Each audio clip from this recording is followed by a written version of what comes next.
जय माँ काली कहती है मेरे बच्चे, क्या वो तुमसे बात करना चाहता है या फिर नहीं? और अगर वो तुमसे बात करेगा तो फिर कब करेगा? तुम हर दिन उसका कॉल और उसका मैसेज आने का वेट करते हो और पुरानी बातों को याद करके तुम रोते हो, परंतु उसके तरफ से तुम्हें कोई साइन नहीं मिल रहा है मेरे बच्चे। वो सामने से तुमसे बात करने वाला है और वो भी तुम्हें याद करता है और पुराने बातों को याद करके वो रोता है। तुम्हारी हर एक बात उसे आज भी याद है और वो दिन में कई बार कोशिश करता है तुमसे बात करने की।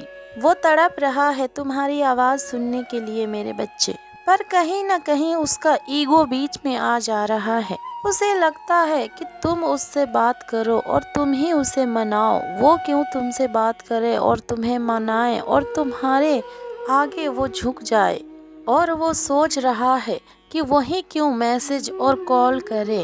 अगर उसने तुम्हें मैसेज और कॉल किया तो फिर उसके दोस्त उसके ऊपर हंसेंगे। बस यही बातें सब सोचकर वो हर दिन उठता है कि तुम उसे फ़ोन करोगे और तुम सामने से आकर उससे बात करोगे।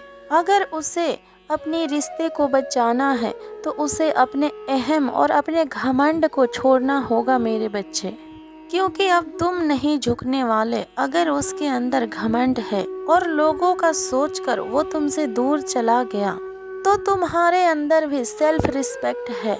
अब तुम और अधिक गिड़गिड़ा नहीं सकते। अब तुम अकेले रो लोगे, चाहे अब सब कुछ खत्म हो जाए, पर तुम और रिश्तों के लिए किसी के पीछे गिड़गिड़ाओगे नहीं। अब तुम अपने कदम को पीछे खींच रहे हो मेरे बच्चे, और तुम्हारा ऐसा करते ही उसकी दुनिया रातों रात पलट जाएगी और तुम्हारी चुप्पी उसे बोलने को मजबूर कर देगी। अभी तो वो कुछ नहीं समझ पा रहा है। उसने पहले कभी तुम्हारा ये रूप नहीं देखा है और तुम्हें इतना चुप चुप नहीं देखा है। पहले तुम्हें कुछ भी बुरा लगता था तो तुम उससे लड़ लेते थे, झगड़ लेते थे और उसे कुछ भी बुरा भला बोल देते थे, परंतु अब तुम चुप हो चुके हो, क्योंकि तुम्हारा दर्द अब असहनीय हो गया है मेरे बच्चे। इतना दर्द कि तुम चिल्ला भी नहीं पा रहे हो।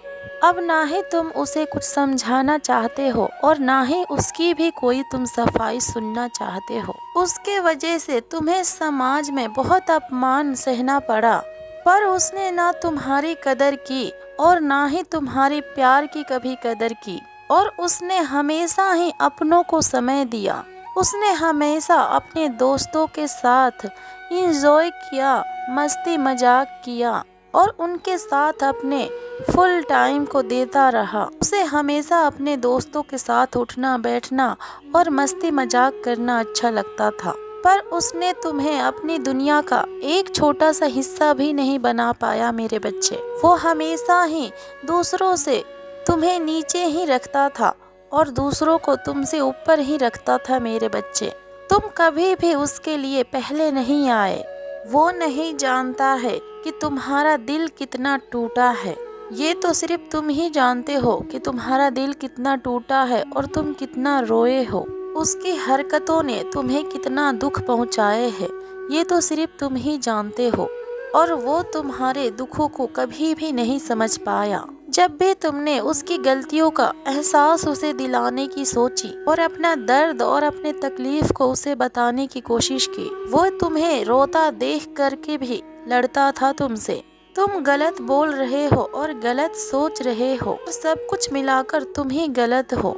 यहाँ तक कि उसने कितनी बार तुम्हें गलत इंसान तक बोल दिया है, परंतु सब कटु वचन सुनकर भी तुम हमेशा से अपने प्यार के आगे झुक गए मेरे बच्चे। परंतु वो अपनी गलतियों से बाज नहीं आया और हमेशा तुम्हें ही गलत ठहराता आया। तुमसे अपनी गलतियों के माफी मांगने के वजह तुम्हें और परेशान करता रहा और तंग करता रहा।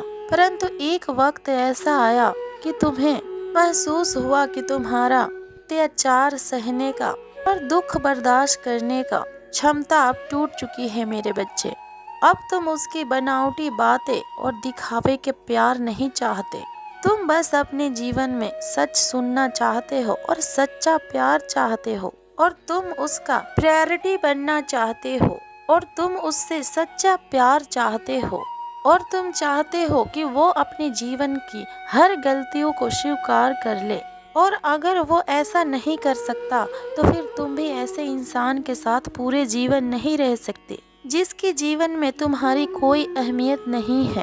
अब तुम्हारे इस बदले रूप ने उसे रुला दिया है मेरे बच्चे, और अब उसकी रोने की और उसकी गिड़गिड़ाने की और उसकी भीख मांगने की समय आ चुका है मेरे बच्चे, कि वो अपने प्यार के लिए अब तुम्हारे आगे भीख मांगेगा।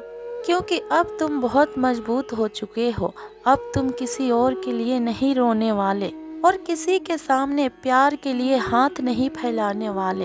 अब ये बात भी उसे बहुत अच्छे से समझ में आ चुकी है। और माँ काली कहती है, मेरे बच्चे, क्या तुम्हें लगता है कि तुम्हारी माता तुम्हारे दुखों को नहीं समझ सकती?